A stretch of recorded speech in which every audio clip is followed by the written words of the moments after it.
kulankan waxaan rabaa inaan ka iraahdo kelmado kooban oo aan halkan rabo inaan ka soo jeediyo ujeedka kulankan ama ajandaha wuxuu yahay codsi aan idin soo diray oo aan idinkaga codsanayo in la ansixiyo ra'iisul wasaaraha magacaaban maxamed xuseen rooble inuu noqdo mas-uuliyadda qaado ra'iisul wasaaraha dowladda federaalka Soomaaliya mudane maxamed xuseen rooble waa muwaadin Soomaaliyeed oo way arag ah oo aqoon-yahan ah oo wadaniyadiisu ay sareyso oo aan ku aamini karo xilka waxaan idinka codsanayaa marka guud ahaan xildhibaanada sharafta leh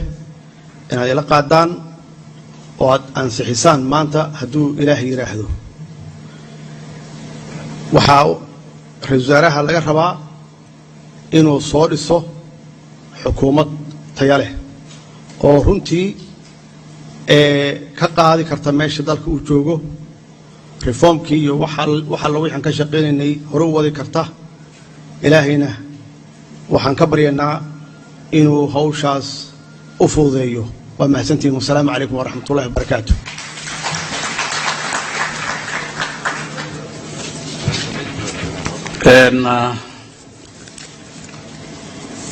kulanka anigii gaarka ahaa wuu noo xiran yahay madaxweyne gudoomiye ku-xigeenka labaad intaan ka dhamaysanayno shaqada anada kale meel aad nagu sugintid ayuu ku geyn doonaa qamansanta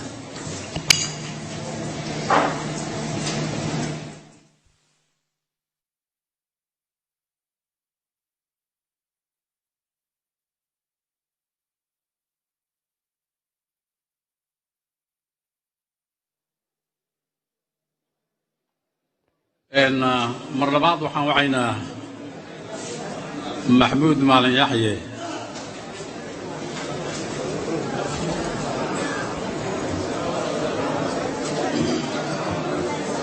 haddana waxaa noo furmayaa kulankii kale ee kulanka 27aad fadal maxmuud aayadaha qur-aanka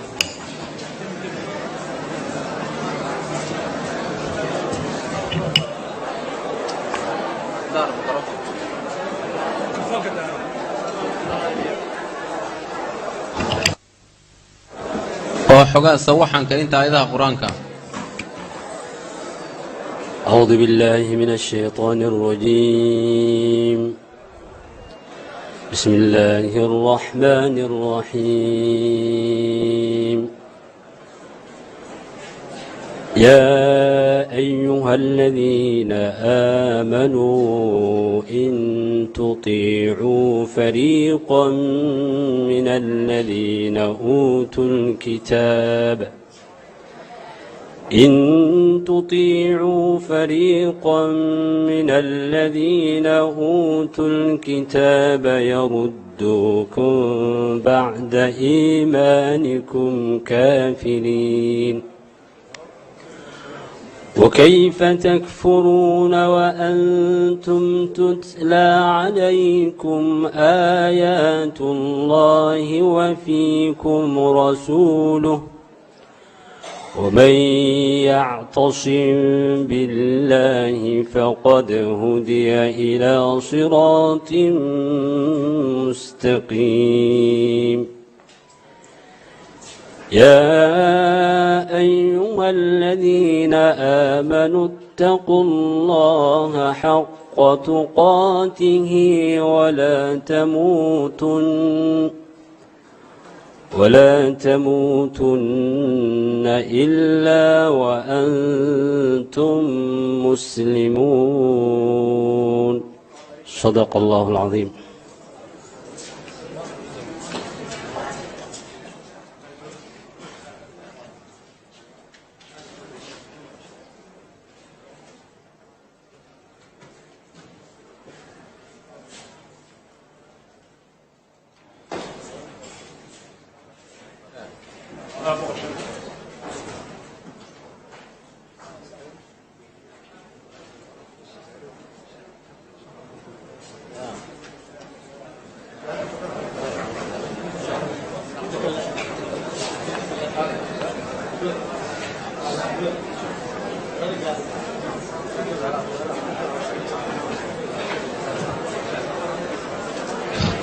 بسم الله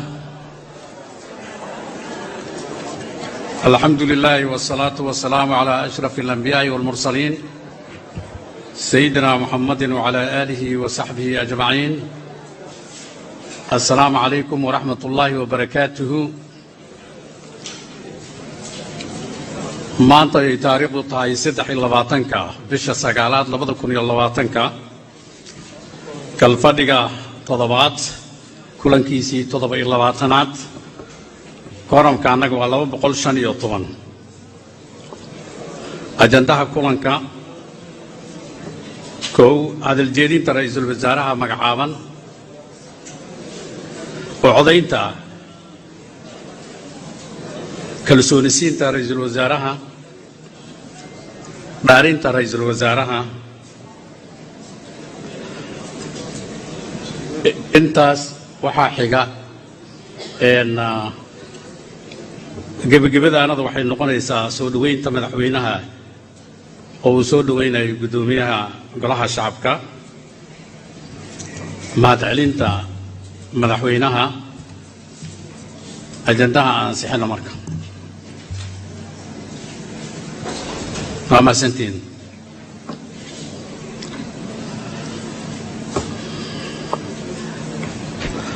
waxaan soo dhoweynaynaa ra'iisul wasaaraha magacaaban mudane maxamed xuseen rooble. mudane ra'iisul wasaare ku soo dhowow kelmadaada ku aadan munaasabadda gaarka ah munaasabadan.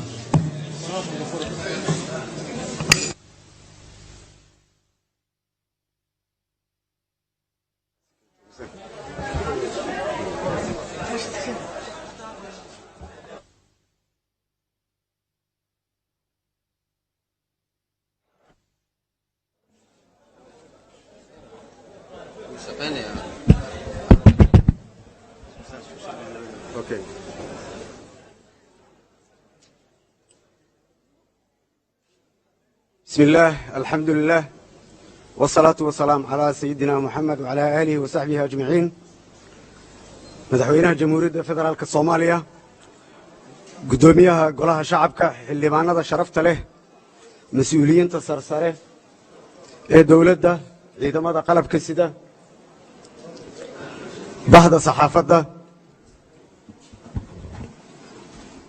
صحافة مرت شرفتك للدوان يدمان shacabka Soomaaliyeed meel kasto ay joogan waxaan idinku salaamayaa salaanta islaamka assalaamu alaykum wa rahmatullahi wa barakaatuh. marka hore waxaan halkaan uga mahadcelinayaa madaxweynaha jamhuuriyadda federaalka Soomaaliya mudane maxamed cabdullaahi farmaajo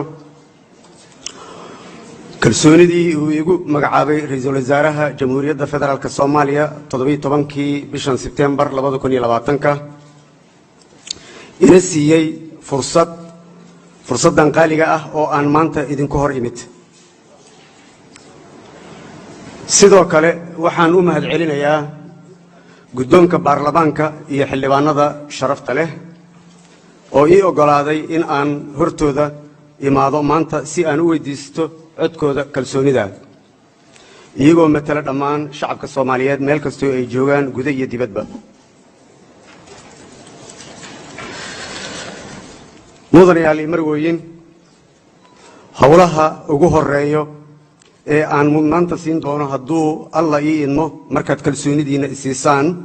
waxaa ka mid ah kow arrimaha amniga labo arrimaha doorashooyinka saddex horumarinta dhaqaalaha iyo adeega bulshada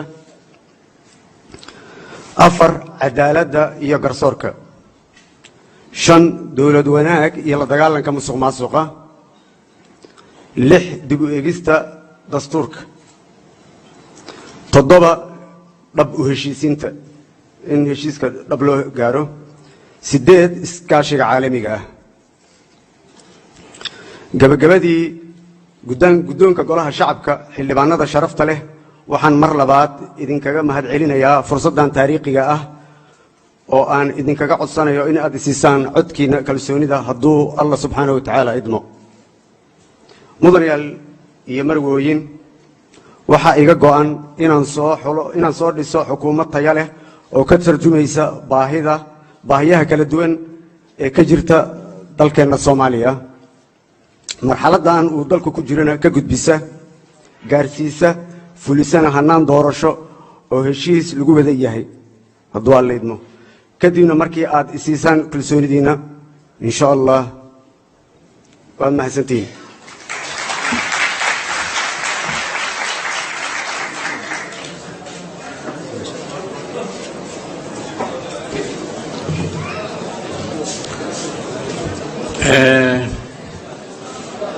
waxaan u gudbaynaa waxaan rabaa howlwadeennada inay diyaar noqdaan waxaan u gudbaynaa oo codaynta ra'iisul wasaaraha magacaaban mudane maxamed xuseen rooble kalsoonisiinta ama codayntu waxay noqonaysaa mid furan oo gacantaag ah wuxuuna ku ansaxayaa boqolkiiba 50 oo lagu daray hal tirada guud ee xubnaha golaha shacabka oo u dhiganta 139 cod oo ogol ah howlwadeennadu waxaan filaa inay diyaar yihiin inta ogol ra'iisul wasaaraha magacaaban mudane maxamed xuseen rooble ogol inta u codaynaysa kalsoonida hala soo tiriyo gacanta taaga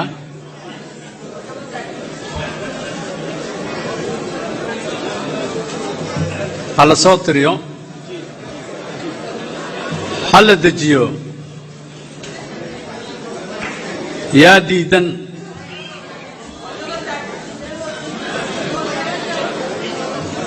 hala dejiyo yaa ka aamusay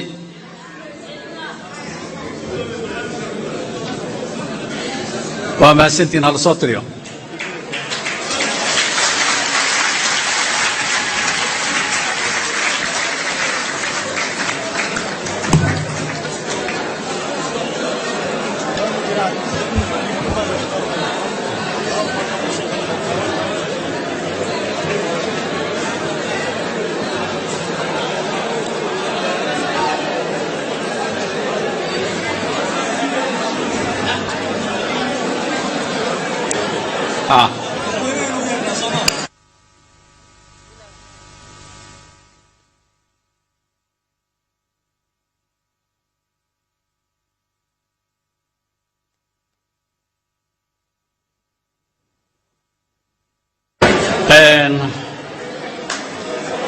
xildhibaanada sharafta leh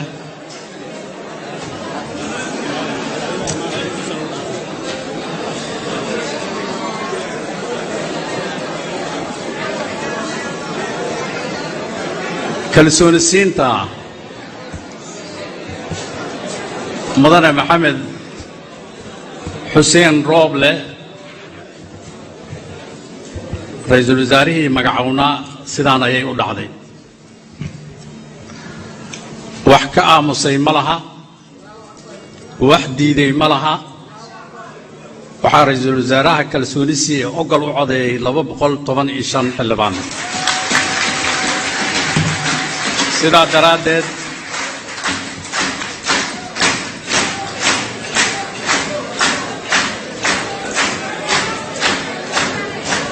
sidaa daraaddeed ra'iisul wasaaraha xukuumadda federaalka Soomaaliya wuxuu ku guuleystay kalsoonidii 215tii xaadirka ah sidaas uu saax ku yahay waxaan u yeeraynaa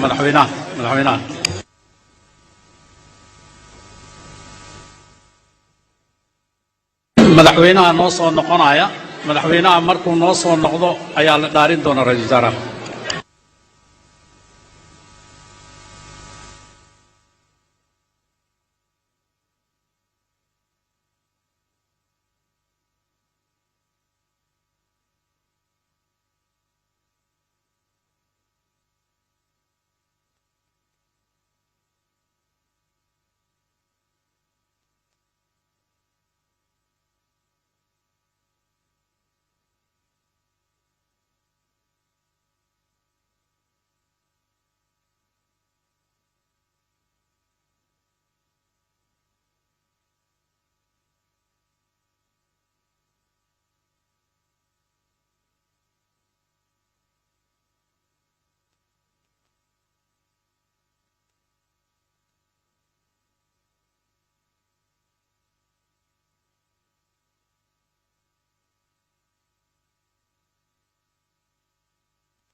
waxaan u gudbaynaa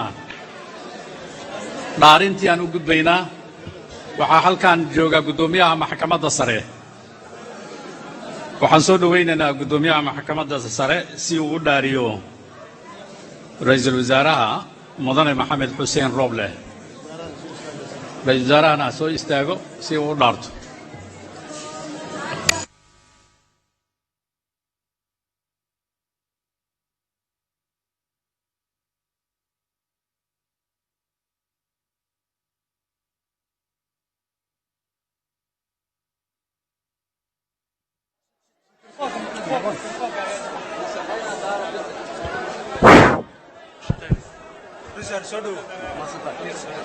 بسم الله الرحمن الرحيم بسم الله الرحمن الرحيم الحمد لله رب العالمين والصلاة والسلام على رسول الله سيدنا محمد وعلى آله وصحبه وسلم مدحوينها جمهورية فدرالك الصومالية شرقدونك قولها شعبك الصومالية رئيس الوزراء عصوب حكومة فدرالك الصومالية دمان حلبانا قولها شعبك الصومالية السلام عليكم ورحمة الله وبركاته مركب كوباد وحن همبليو يدعو عودير يا رئيس الوزراء عصوب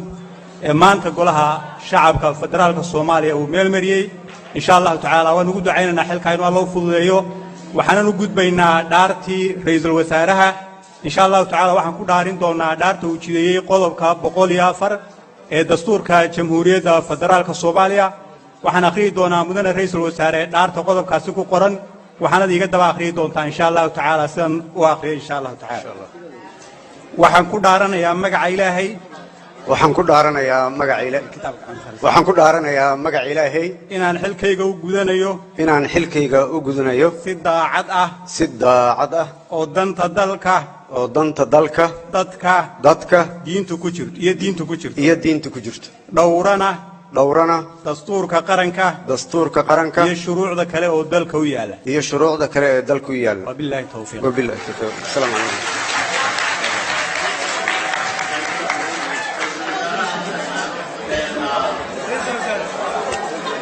هذا شرط له ان كلنka anaga waxa noo soo xiri doona madaxweynaha jamhuuriyadda federaalka Soomaaliya ayaa kulanka noo soo xiri doona waxaan kelmad mahad celina siinayna ra'iisul wasaaraha soo dhawow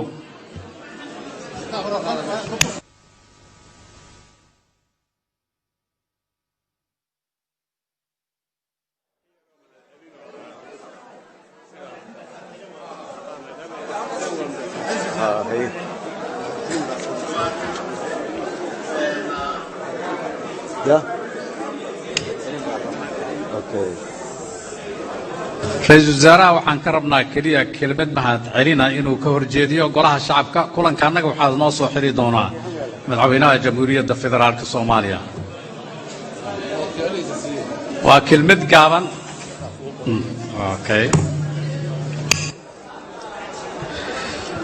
بسم الله الرحمن الرحيم مدحوينها جمهورية فدرالك الصومالية قدومك قولها الشعب حلبانة شرفت له مسؤولين تصرصره الدولة عيدمة أمنية بهذا الصحافة مرت شرفتك للدول يضمان شعبك الصوماليات ملك استوي جوغان وحان إذن السلام يا سلامة الإسلام السلام عليكم ورحمة الله وبركاته marka hore waxaan u mahad celinayaa madaxweynaha jamhuuriyadda federaalka Soomaaliya mudane Maxamed Cabdullaahi Farmaajo kalsoonidii uu magacaabay ra'iisul wasaaraha jamhuuriyadda federaalka Soomaaliya 17kii bisha September ee 2020ka ina siiyay fursadan qaaliga ah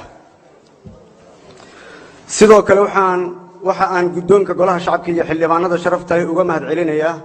fursadan taariikhiga ah oo aan idinkuga hor imid iguna siisaan codkiina kalsoonida waxaa kale ka mahad celinayaa soo dhaweyntii iyo taageeradii ay isiiyeen dhammaan shacabka Soomaaliyeed meel kasto ay dunida ka joogaan mudanayaal iyo marwooyin sida aan mar hore idin sheegay waxa iga go'an in aan soo dhiso xukuumad tayo leh oo ka tarjumaysa marxaladda aan ku jirno iyo baahida dalka meel marisana hanaan doorasho oo xor iyo xalaal ah hadduu aan leedmo heshiisna lagu wada yahay mudanayaal iyo marwooyin xildhibaanada sharafta leh waxaan rajaynayaa in aad isiin doontaan xukuumadda in aad siin doontaan xukuumadda aan soo dhisi doono iyo barnaamijkeeda codka kalsoonida marka aan idin hor keeno si ay u gutaan waajibaadka baaxadda leh ee hor yaalla hadduu allah subxaana wa tacaala idmo waad mahadsantihiin kulanka annaga waxaan ku soo gebagabeyn doonaa kelmadda madaxweynaha jamhuuriyadda federaalka soomaaliya mudane maxamed cabdulaahi maxamed mudane madaxweyne ku soo dhowow kelmaddaada mudane guddoomiye waa mahadsan tahay iyo guud ahaan xildhibaanada sharafta leh sida codka aqlabiyadda aad u siiseen ra-iisul wasaaraha cusub waxaa lagu soo wargeliyey in codka kalsoonida ah uu ahaa 215 cidna aysan diidin cidna aysan ka aamusin saas darteed aad iyo aad baan idinkugu mahad celinayaa kalsoonida aad siiseen waxaan rajaynayaa insha allah qaybtii hore weytan qaybta labaad uu ra-iisul wasaaraha soo dhisi doono xukuumad taya leh inaad sidaasoo kale aad siisaan cod buuxa oo aqlabiyad leh insha allah hadduu ilaa yidhaahdo waana mahadsantihiin mar kale waa mahadsantihiin mudane madaxweyne aad iyo aad u mahadsan tahay kulanka annaga waxaan ku soo gebagabeynaynaa